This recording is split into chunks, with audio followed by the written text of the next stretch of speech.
ఎప్పుడెప్పుడా అని ఎదురు చూస్తున్న కులగణనకు అడుగులు పడుతున్నాయి. ఎన్నో బీసీ సంఘాలు ఎప్పటి నుంచో కులగణన జరపాలని డిమాండ్ చేస్తున్నాయి.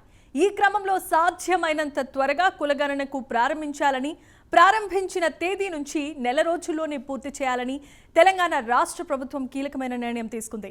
ఈ రోజు ముఖ్యమంత్రి రేవంత్ రెడ్డి కూడా దీనిపై సమీక్ష జరపనున్నారు. దీంతో ఇక ఎవరు ఎంత ఉన్నారో రెక్క తేలిపోనుంది. తెలంగాణలో ప్రారంభం కానున్న కులగణనపై let's watch the special story.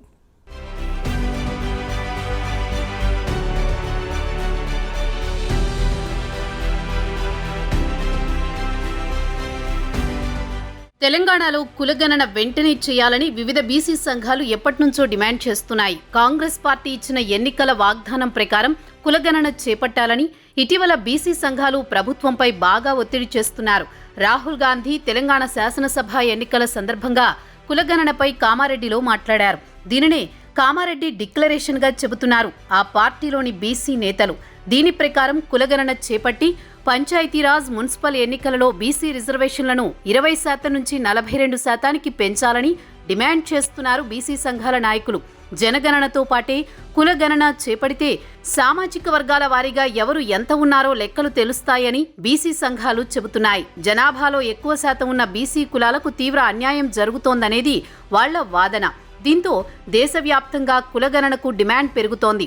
జనగణనలో కుల ప్రాతిపదికన వివరాలు సేకరించాలంటూ అన్ని రాష్ట్రాల్లోనూ చర్చ జరుగుతోంది. ఏపీ, తెలంగాణ, బీహార్, మహారాష్ట్ర, ఒడిశా, తమిళనాడు, జార్ఖండ్ ప్రభుత్వాలు ఈ మేరకు అసెంబ్లీలో తీర్మానం చేసి కేంద్రానికి పంపడం కూడా జరిగింది. కులగణనకు దేశంలో చాలా రాజకీయ పార్టీలు కూడా సానుకూలంగా ఉన్నాయి. కాంగ్రెస్ పార్టీ సైతం కులగణనకు అనుకూలంగా మాట్లాడుతోంది. తెలంగాణలో అధికారంలోకి వచ్చిన తర్వాత కులగణన చేపడతామని చెప్పింది కాంగ్రెస్ పార్టీ.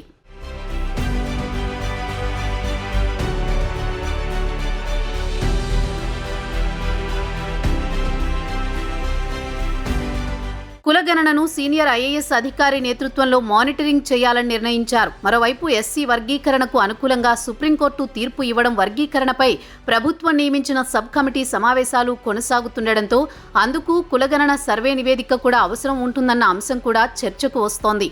ఈ నివేదిక పారదర్శకంగా ఉండడానికి జీఏడీ లేదా పంచాయతీరాజ్ రెవెన్యూ శాఖల్లో దేని ద్వారా కులగణన నిర్వహించాలనే అంశంపై 2-3 రోజుల్లో సీనియర్ మంత్రులతో కీలక సమావేశం ఏర్పాటు చేయాలని ఈ సందర్భంగా కీలక నిర్ణయం తీసుకున్నారు.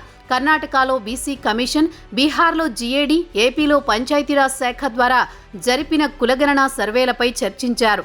3 రాష్ట్రాల్లో అవలంబించిన విధానాల్లో ఉత్తమమైన దాన్ని ఇక్కడ అమలు చేయాలని నిర్ణయించారు. మరోవైపు సీఎం రేవంత్ రెడ్డి ఈ అంశంపై ఈ రోజు సమీక్ష జరపనున్నారని తెలుస్తోంది.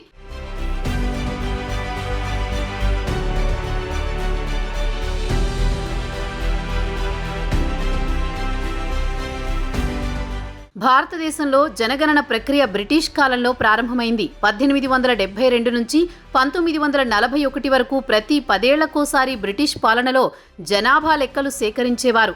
స్వాతంత్ర్యం సిద్ధించిన తర్వాత భారత ప్రభుత్వం కూడా ప్రతి 10 ఏళ్లకు ఒకసారి జనాభా లెక్కలు సేకరిస్తుంది. 1951 నుంచి భారత ప్రభుత్వం ఈ తంతు కొనసాగిస్తోంది.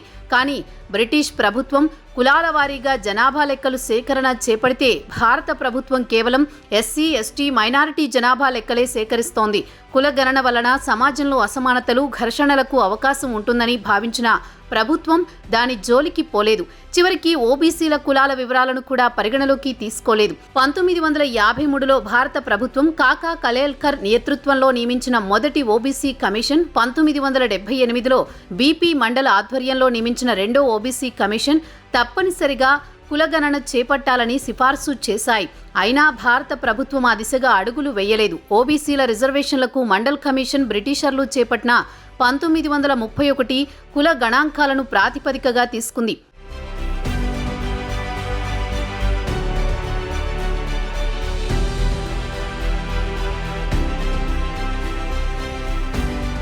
దేశానికి స్వాతంత్ర్యం వచ్చిన 46 సంవత్సరాల వరకు కేంద్ర సర్వీసుల్లో ఓబీసీ రిజర్వేషన్లు అమలు కాలేదు. కేంద్రీయ విద్యా సంస్థల్లో ఓబీసీల రిజర్వేషన్ల అమలును 2008 వరకు ప్రభుత్వాలే అడ్డుకున్నాయి. 1990 ఆగస్టు 7వ తేదీన అప్పటి వీపీ సింగ్ ప్రభుత్వం మండల్ కమిషన్ సూచించిన రీతిలో ప్రభుత్వ ఉద్యోగాల్లో ఓబీసీలకు 27% రిజర్వేషన్లు కల్పిస్తున్నట్లు ప్రకటించింది.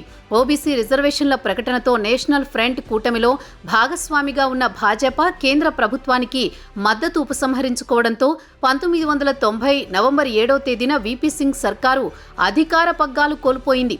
ఇది ఇప్పటి వరకు జరిగిన చరిత్ర. ఇటీవల కులగణనపై తీవ్రస్థాయిలో చర్చలు జరుగుతున్నాయి.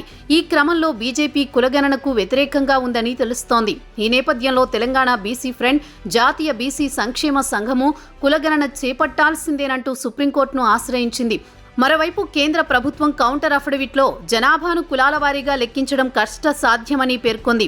బీజేపీ 2010లో ప్రతిపక్షంలో ఉన్నప్పుడు 2011లో కులగణన చేపట్టాలని నాటి యూపీఏ సర్కారుపై ఒత్తిడి తెచ్చింది.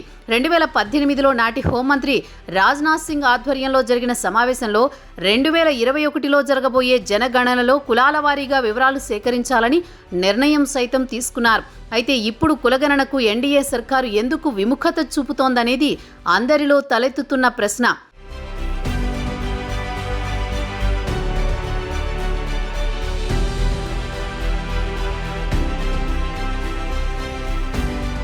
ఈ పరిణామాల మధ్య తెలంగాణ ప్రభుత్వం ఎట్టకేలకు కులగణనకు సిద్ధమవుతోంది. ఆ వర్గీకరణ కార్యరూపం దాలిస్తే ప్రభుత్వ పథకాల్లో ఇన్నాళ్లు వెనుక వరుసలో ఉన్న కులాలు ఇకపై ముందు వరుసలో ఉంటాయి. ప్రస్తుతం జనాభా గణన పట్టికలో ఉన్న 35 వరుసలకు అదనంగా కులం కోసం 36వ కాలం చేరిస్తే సరిపోతుంది. కుల గణన వల్ల కులతత్వం పెరుగుతుందనే భావన అర్ధరహితమని నిపుణులు పేర్కొంటున్నారు. కుటుంబాల వారీగా సమాచారం పాలకుల వద్ద ఉంటే వెనుకబడిన కులాల అభివృద్ధి ప్రణాళికలు, పథకాల అమలు సాధ్యమవుతుంది. ఎస్సీ, ఎస్టీ, మైనార్టీల విషయంలో గణాంకాల సేకరణ ప్రక్రియ జరుగుతున్నప్పుడు బీసీల సమాచారం సేకరించడం ఎందుకు వీలు కాదని పలువురు ప్రశ్నిస్తున్నారు. ఇంతవరకు పలు రాష్ట్రాల్లో ఏర్పాటు చేసిన 240కి పైగా బీసీ కమిషన్లు సైతం కుల గణనకు సిఫార్సు చేశాయి. 2010లో పార్లమెంటులో దాదాపు అన్ని పార్టీలు కులగణనకు ఒత్తిడి చేయగా యూపీఏ సర్కారు మొదట అంగీకరించి తర్వాత మాట మార్చింది.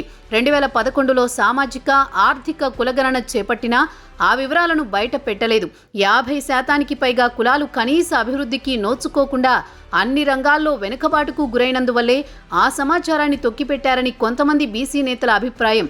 చూడాలి మరి తెలంగాణలో కులగణన వలన ఎలాంటి ప్రయోజనాలు చేకూరనున్నాయో.